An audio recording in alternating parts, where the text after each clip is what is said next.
Hello everyone, this is Bisal Yakha. I'm going to give presentation on case study analysis of Foxweb technology.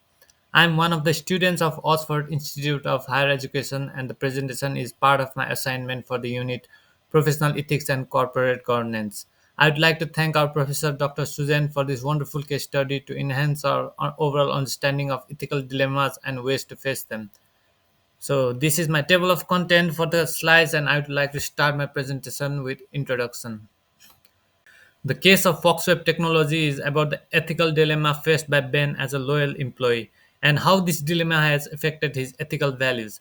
Lionel is a friend of Ben who engages in a fraud due to financial circumstances and Ben is conflicted whether to report this or not.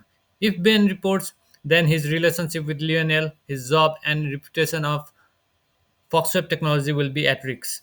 I have suggested using the deontologic ethical principles for handling the ethical dilemmas and the outcome from choosing the ethical alternative is justified through utilitarian ethics. These ethical principles are further compared with ethical egoism. I have further suggested some action plans to be adopted by Ben with justification regarding the implementation of the action plan. In the case, Ben and Lionel are close friends and colleagues. Lionel has previously communicated that he is facing difficult financial circumstances and has also hinted to Ben that he has been involved in some shady deals.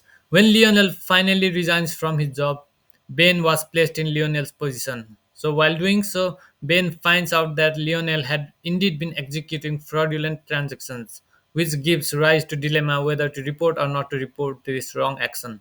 If Ben chooses not to report, then his personal integrity and honesty will be hampered. Whereas if he decides to report, his friendship with Lionel, his job, his reputation, and the reputation of Foxweb technology will be at risk. So, to handle this ethical dilemma, I have suggested Ben to follow deontologic ethics. Deontological ethics holds that at least some acts are morally obligatory regardless of their consequences for human welfare. In simple terms, deontological ethics claims that some actions are morally correct based on rules and duties, regardless of the consequences. While Kant's deontology seems to be more rigidly focused towards universal moral laws, W.D. Ross acknowledges the conflicts of moral duties such as fidelity and justice and suggests moral judgment based on the context. In the given case, applying deontology, Ben has a duty to uphold integrity and honesty towards his profession, his employer, and overall stakeholders. Therefore, it will be much convenient for him to uphold his duty of reporting without stressing about the consequences. Application of deontology ethics might have troublesome consequences for Ben, but this has potential to become the best outcome for all parties involved which also satisfy the utilitarianism ethics.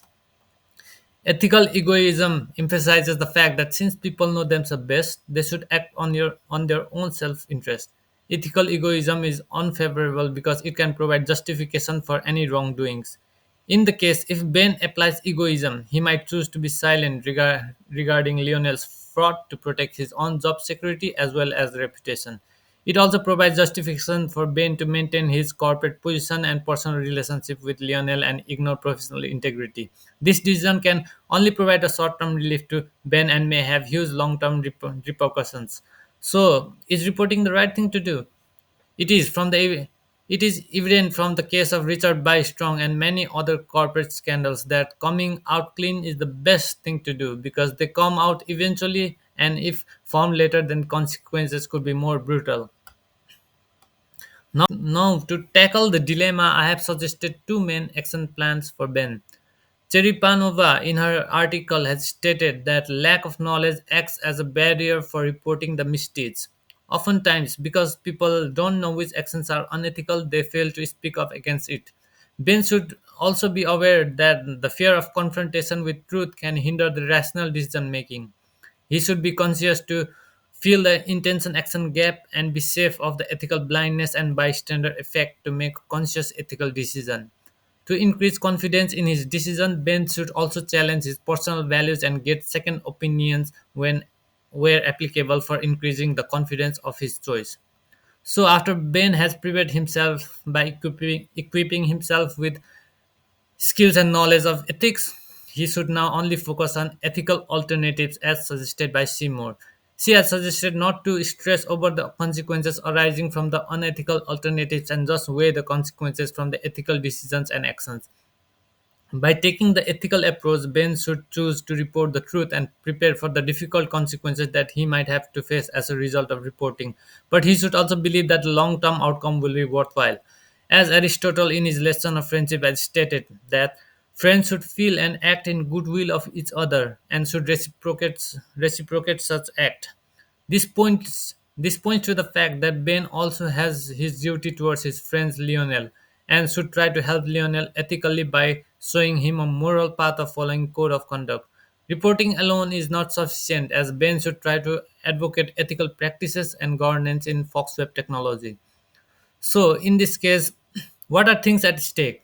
It's Ben's integrity, friendship between Ben and Lionel, job security of Ben, his reputation, moral responsibilities, and the practical consequences of choosing one of the alternatives. After doing the right things by reporting, Ben should also work on helping Lionel guide to an ethical path and should advocate for the improvement of ethical practices within Foxweb technology. A good example of ethical leadership has been presented by Amazon's CEO Jeff Bezos, who stood up against extortion. He said that he would rather be embarrassed than extorted. All the professionals should take an example of Bezos as an ethical leader. The benchmark of ethical culture 2024 concludes that business with strong ethical cultures are more successful than the companies with weak ethical cultures. Furthermore, the organizations should have strong ethical cultures and more adaptive and be more adaptable to this dynamic environment, which is one of the indicators of a stable organization. This study highlights the significance of ethical practices in corporate governance. So, in conclusion, I would like to acknowledge the fact that I had a rigid perception towards the case. I used to believe it was totally Lionel's fault for involving in a fraud.